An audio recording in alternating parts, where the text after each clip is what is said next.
Assalamualaikum warahmatullahi wabarakatuh. Saudara-saudara sekalian, selamat datang di kelas kita bersama, kelas pengembangan kurikulum dan pembelajaran ini. Kita mulai bersama dengan membaca basmalah, Bismillahirrahmanirrahim. Doa mudah-mudahan selama kelas kita ini sampai akhir semuanya lancar dan memperoleh ilmu yang berkah.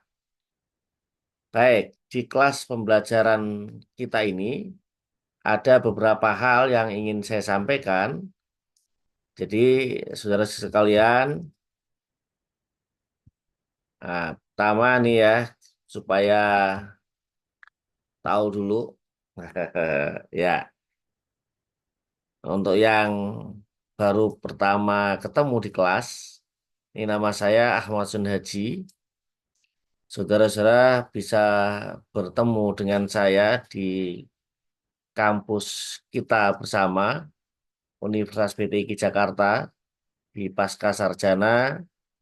Insya Allah kalau yang ingin bertemu untuk mendiskusikan materi-materi pembelajaran atau terkait dengan tugas-tugas kampus, silakan. Yang kedua, bisa bertemu melalui media WhatsApp, yaitu nomor WhatsApp saya 0852 152 43 740. Ya, tapi saya ingatkan ya, kalau ada tugas-tugas atau eh, apa yang berkaitan dengan file-file, sebaiknya tidak dikirim melalui WhatsApp. Silakan nanti dikirim melalui email ya. Nah, email saya itu ahmadsunaji@ptik.ac.id. Nanti kalau saudara-saudara ingin melihat bagaimana menulis tugas akhir, menulis tesis, nah, ada beberapa video pembelajaran terkait penulisan tesis itu ada di YouTube saya Ahmad Sunaji. Tapi penulisan tesis yang cara penulisannya versi yang sekarang ya, versi saat ini. Baik, ini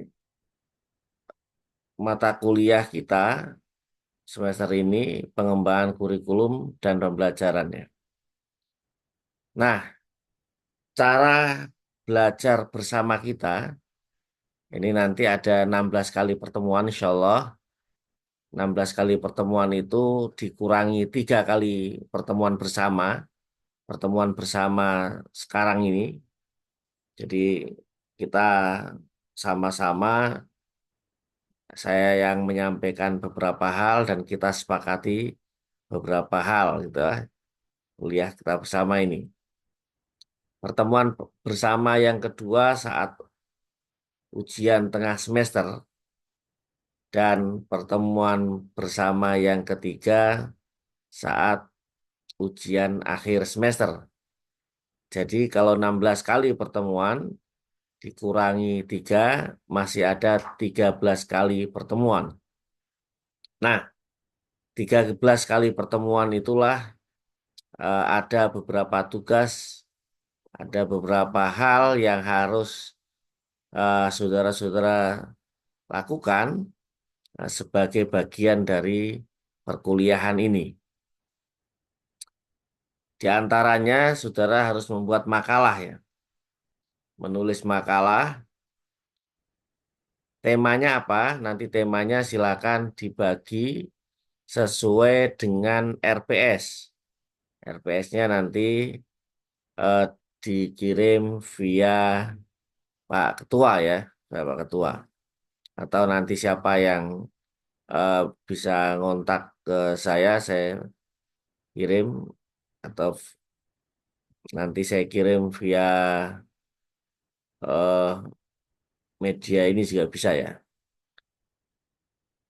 Itu RPS-nya. Silakan dibaca baik-baik apa yang diharapkan di RPS itu.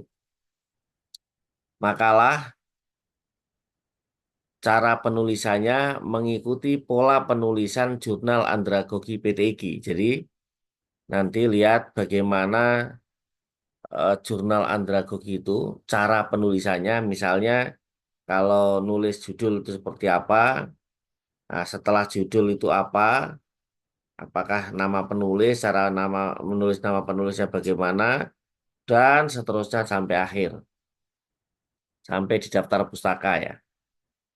Nah, silakan saudara-saudara baca literatur-literatur apa saja yang terkait.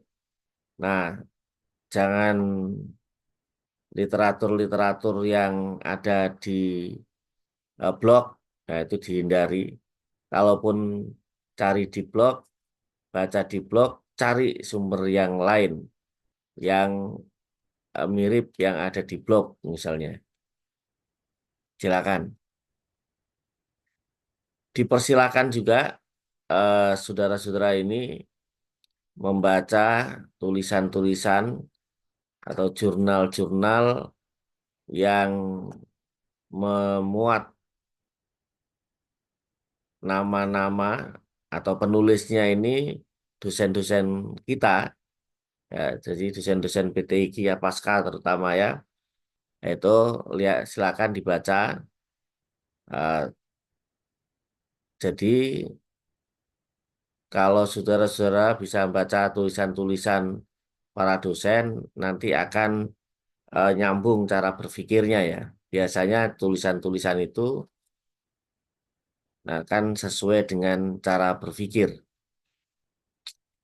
Kemudian ada tugas lagi, unjuk prestasi. Jadi saya diminta untuk membuat video pembelajaran terkait dengan materi, ya materi kita ini.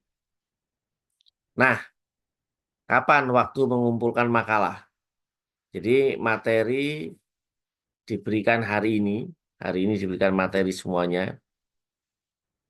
Nah, materi yang sudah diberikan itu silakan dibedah, dicari literaturnya, nah, mulai menulis, bikin makalahnya, dan kumpulkan tanggal 5 Oktober tahun 2024. Apakah yang mengumpulkan hanya pemateri pertama, Pak? Tidak. Yang mengumpulkan pada tanggal 5 Oktober 2024 semuanya, semua pemateri. Mengumpulkannya kemana? Ke email ahmadsunhaji@ptik.ac.id. Nah, tadi saudara-saudara saya sampaikan cara penulisannya sesuai dengan cara penulisan jurnal Andragogi itu berarti perlu memperhatikan di mana meletakkan huruf kapital dan lain sebagainya. Tanda bacanya seperti apa, model catatan kakinya seperti apa, menulis footnote-nya seperti apa, itu diperhatikan. Silakan baca buku, artikel, atau jurnal yang penulisnya ada nama dosen pengampu mata kuliah. Nah, itu dipersilakan. Ya. Makalah yang saudara-saudara buat tentu penting untuk disusun, ditulis, dibuat sebagus mungkin ya. Nah, bagus itu apa kriterianya? Jadi kriterianya bagus itu bobot materi. Nah, lihat materi yang dituangkan dalam makalah itu. Tentu ini menjadi eh, perhatian utama ya, bobot materi itu. Yang kedua, kesesuaian dengan template. Karena tadi ada aturan, jadi bukan karena template-nya, tapi eh, aturan yang kita sepakati ya, bahwa menulis itu sesuai dengan template jurnal andragogi. Nah, jadi ini menjadi pertimbangan penilaian juga nanti ya. Nah, termasuk yang penting lagi adalah kesesuaian penulisan dengan aturan di EYD terbaru ya. Ejaan yang disempurnakan versi terbaru. Ada itu versi tahun 2022 Agustus ya, kalau nggak salah. Nah, perbaikan makalah ini. Jadi makalah dibuat, dikirim tanggal 5 Oktober tadi, nanti dipresentasikan masing-masing. Kemudian saat presentasi ini bisa jadi ada masukan, ada eh, pertimbangan-pertimbangan atau debat dari teman-teman peserta kuliah sehingga menjadi pertimbangan juga penting untuk dimasukkan dalam makalah perbaikan misalnya, silakan diperbaiki. Nanti perbaikan itulah yang menjadi tugas akhir mata kuliah ini. Sehingga karena tugas akhir mata kuliah adalah perbaikan makalah, maka penilaian makalah yang sudah diperbaiki menjadi nilai UAS. Gitu ya, clear ya. Jadi bikin makalahnya bagus. Nah, tadi saya sampaikan ada unjuk prestasi membuat video pembelajaran. Jadi, saudara-saudara diminta untuk membuat video pembelajaran personal atau kelompok, Pak. Ya, silakan tadi. Kalau misalnya membuat makalahnya kelompok, ya kelompok. Kalau membuat makalahnya personal, ya personal. Ya, akan diatur oleh ketua kelas masing-masing. Termasuk tugas akhir tadi. Kalau misalnya membuat makalahnya 2 orang. Nah, ya dua-duanya punya kewajiban yang sama untuk membuat dan memperbaiki. Jadi kembali ke video pembelajaran, silakan buat video pembelajarannya. Ya boleh direkam dengan rekaman apapun, termasuk misalnya mau merekam dengan Zoom gitu, bisa, boleh saja, ya? Boleh. Ya, nah, nanti setelah jadi rekaman, silakan diunggah di YouTube masing-masing ya, bukan YouTube saya bukan di YouTube masing-masing. Nanti link YouTube-nya itu yang kemudian dikirim ke saya. Apa yang ada di video pembelajaran tentu materi ya, materi terkait dengan tema yang diangkat itu pasti harus. Tapi di covernya nanti, di cover awal video itu ada mata kuliahnya, mata kuliah apa, kemudian nama penyusunnya, baik individu maupun kelompok, misalnya kalau individu ya individu, kalau kelompok siapa namanya semuanya, kemudian nama kampus dan nama dosen pengampu. Nah, itu di video pembelajarannya. Nah, ini yang terakhir. Jadi, saudara-saudara sekalian, setiap pertemuan setelah pertemuan awal ini, nanti teman-teman dikasih, saudara-saudara ini dikasih, apa istilahnya, dikasih wewenang ya, bukan wewenang juga ya, eh, penghargaan, dikasih penghargaan. Saya menghargai saudara-saudara yang membuat makalah untuk mempresentasikan. Ya, silakan nanti mempresentasikan siapa yang presentasi di pertemuan kedua, ketiga, dan seterusnya. Diatur oleh ketua kelas, silakan. Jadi setiap pertemuan harus ada yang mempresentasikan makalahnya. Ini kan calon-calon magister ya harus mampu mempresentasikan idenya. Nah, setelah makalah dipresentasikan, silakan didiskusikan. Saya akan memperhatikan diskusi saudara-saudara ini, bagaimana tanggapan dari peserta, bagaimana jawaban dari pemateri, dan selanjutnya bagaimana eh, perjalanan diskusi ini, itu juga menjadi perhatian saya nanti ya. Nah, itu setiap pertemuan. Kemudian yang kedua, tadi kan ada setiap pertemuan ya. Kalau di RPS itu ada VTR setiap pertemuan. Itu ada video pembelajaran di setiap pertemuan. Saya kira Itu nggak harus di setiap pertemuan ya, dibuat saja tiap pertemuannya, nanti dikumpulkan menjadi nilai UTS. Nah, sehingga video pembelajaran ini baik yang menyampaikan makalahnya sebelum UTS maupun setelah UTS, membuat video pembelajarannya sebelum UTS. Sehari sebelum UTS, semua link video pembelajaran dikirim ya ke saya. Saya ulang, 1 hari sebelum jadwal UTS. Nanti jadwal UTS-nya menyusul kapan nanti mengikuti jadwal kampus ya. Jadi sehari sebelum UTS, sebelum jadwal UTS, video itu dikirimkan.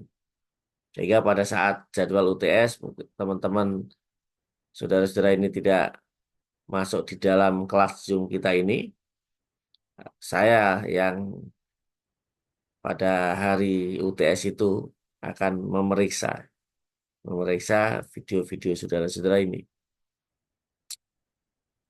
Kemudian untuk UAS, nah ini bukan UTS nih, UAS nih, UAS. Nah, ini UAS. Untuk UASnya, nilai UAS diambil dari nilai makalah yang diunggah di media sosial. Jadi begini, kan saudara-saudara ini membuat makalah. Saya ulang, makalah yang dibuat sesuai template jurnal andragogi. Nanti ada tugas satu lagi, makalah sama. Kalau tadi hanya menulis sesuai template jurnal andragogi. Sekarang makalah yang sama, silakan unggah ke media sosial apa saja. Media sosial itu artinya media yang terbuka bisa diakses oleh banyak orang. Jadi bukan blog sendiri, bukan blog sendiri. Nah, kalau blog sendiri itu namanya kamar pribadi itu. Kalau sekarang kamar pribadi. Ya, media sosial itu misalnya Akademi Edu itu kan media sosial. Itu contoh nama Kompasiana. Ini Kompasiana ya, contoh Kompasiana dan lain-lain. Gratis, yang gratis-gratis saja. Pak, saya tidak mau yang gratis, mau saya kirim yang berbayar. Ya, silakan saja. Ya, tuh. Saya kira itu sekali lagi untuk UAS, sekali lagi untuk UAS. Jadi nanti makalah yang sudah diperbaiki ya kirim ke media sosial. Isinya makalah yang sudah diperbaiki. Kalau misalnya media-media tersebut menyaratkan harus sesuai dengan template-nya masing-masing ya sesuaikan.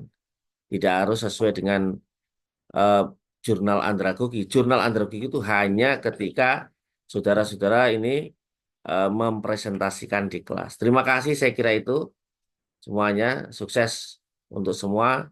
Assalamualaikum warahmatullahi wabarakatuh.